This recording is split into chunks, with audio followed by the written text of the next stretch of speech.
Your goal is to find the time required to empty this cylindrical tank. And as an intermediate step, we'll find the height of that tank after a specified period of time. This doesn't seem like it should be a very difficult problem, but it might be the most difficult continuity equation problem you'll see in this chapter of your fluid mechanics textbook. And the reason for that is that velocity and flow rate are going to change. The Bernoulli equation does apply to this problem since you do have flow along a streamline, but as the tank drains, the height at the top of the tank will lower, and that's going to mean that the exit velocity is lower. So the tank will start off emptying very quickly, and then as it gets lower and lower, it will empty even slower. So you'll have sort of an asymptotic approach to being empty. So let's just get started and we'll explain more as we go. So one assumption I'm going to make right at the very beginning is just based on this drawing, I'm going to ignore what happens when the tank level gets really low, basically below the height of the hole down at the bottom.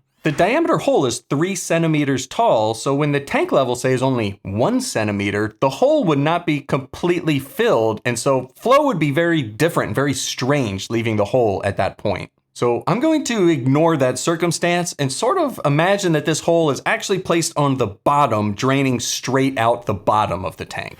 I know I'm definitely going to need to find the velocity at point B, and so I'll get that using the Bernoulli equation. There are many forms of the Bernoulli equation. I prefer the head form, where all three terms are in units of distance or height or elevation. So I can cross off the pressure terms from both sides because both the surface of the tank and the water escaping through the drain are both at atmospheric pressure. I'm going to add an assumption that the velocity at A is 0. Now that's not strictly true. A is actually moving. It is decreasing as the tank empties, but we do expect that that velocity is going to be way slower than the velocity at B. So that's why it's a good assumption to make. It's something that is close to being true, and it really simplifies the problem a lot. And then I'm going to place my height ZB at 0, which again goes to the assumption I made at the beginning about sort of ignoring the height of the hole and picturing the hole as if it's on the bottom so that I can ignore it. So it really would be at height 0 if it were coming out the bottom of the tank.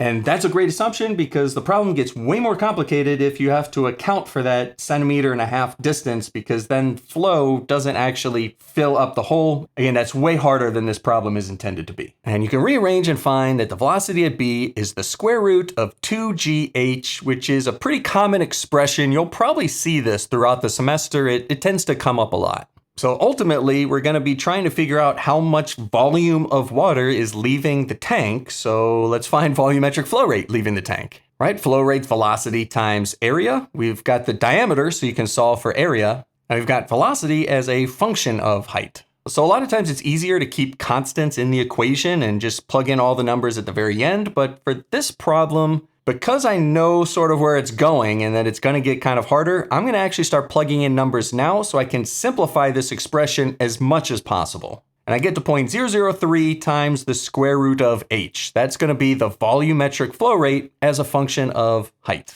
And this is where continuity equation comes into play because we're trying to empty a tank. So if we view the tank as a control volume, then the change of mass in the control volume of the tank is equal to all the water added to the tank, which there's none, minus all of the water being removed from the tank, which there is a lot. And future Dr. Bernard here coming back, of course I would miss this minus sign. Right on the right-hand side of the equation, mass leaving the tank needs to be subtracted from the tank. So don't forget to include this minus sign all the way through the problem. If you forget about it, you will definitely get a wrong answer at the end because it'll seem like you're actually adding height to the tank instead of subtracting it. In thermodynamics, you almost always deal with mass flow rates, but in your fluid mechanics class, you're almost always going to deal with volumetric flow rates. So I'm going to convert this m dot into rho Q, density times volumetric flow rate, and then maybe further simplify Q as being area times velocity. So the right-hand side, water leaving the tank, is density times that flow rate that we just found, the 0.003 square root of h. So the left-hand side then is how much is inside the tank itself. So the volume of a cylinder is pi r squared, or pi over 4 diameter squared, times the height. So the rate of change of that would be its derivative, which is the same coefficient, but just times h dot, the rate of change of height. All right, so I plug all of this into the equation. There's density on both sides, so I can cross that off.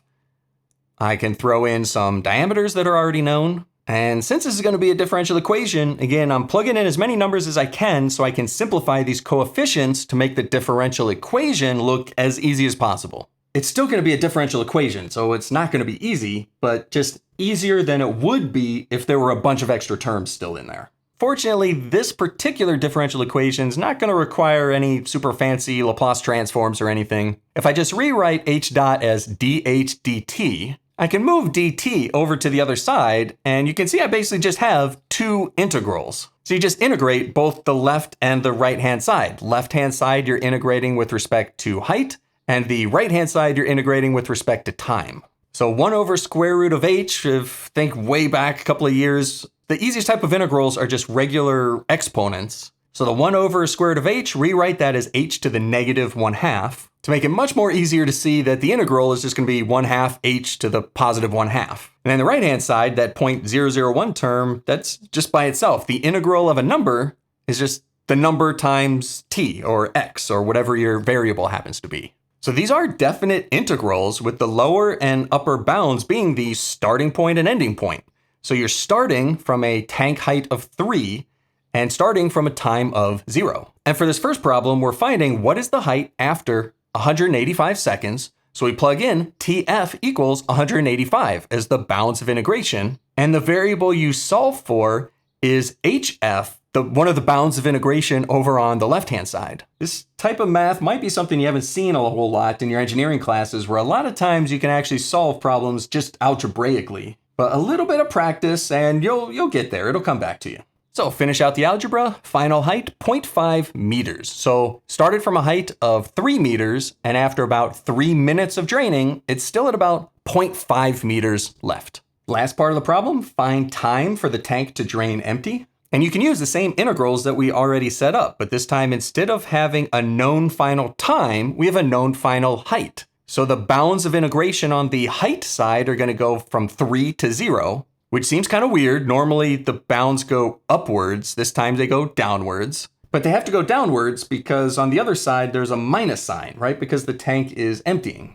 And so then over on the right-hand side, TF, one of the other upper bound of integration, that's going to be the variable that we're solving for. All right, write out all the terms for the definite integral, do some calculator work, and 312 seconds. So in ideal conditions, a 3 meter tall, 60 centimeter diameter tank with a 3 centimeter hole at the bottom will take about 5 minutes to drain empty. Now, the number one mistake that students would make on this problem is to not use calculus. It's most people's first impression to use Bernoulli equation to find velocity, and then to assume that that velocity is constant for the entire problem, and to just use the initial flow rate and see how long it would take to empty the entire volume of water at that initial flow rate. Of course, if you do that, you'll get a time that's way too fast, because the initial flow rate is very high. As the height drops, flow rate slows down, making the time take longer. But now that you know this is a common mistake, now you know how to avoid it. And that's pretty awesome. Whew, dodged a bullet there. So if you made it to the end of the video, maybe you learned something and built up your confidence in fluid mechanics a little bit, go ahead and hit the thumbs up so I know that this was a good video for you. And maybe leave a comment if there's some other topic in fluid mechanics or any of your other engineering topics that you'd like to see me make a video about. If you want to watch another continuity equation problem that's going to be easier than this one was, no calculus, I promise, then go ahead and click on this other video on the screen right now, because that one will be kind of just a refreshing change of pace after this calculus video.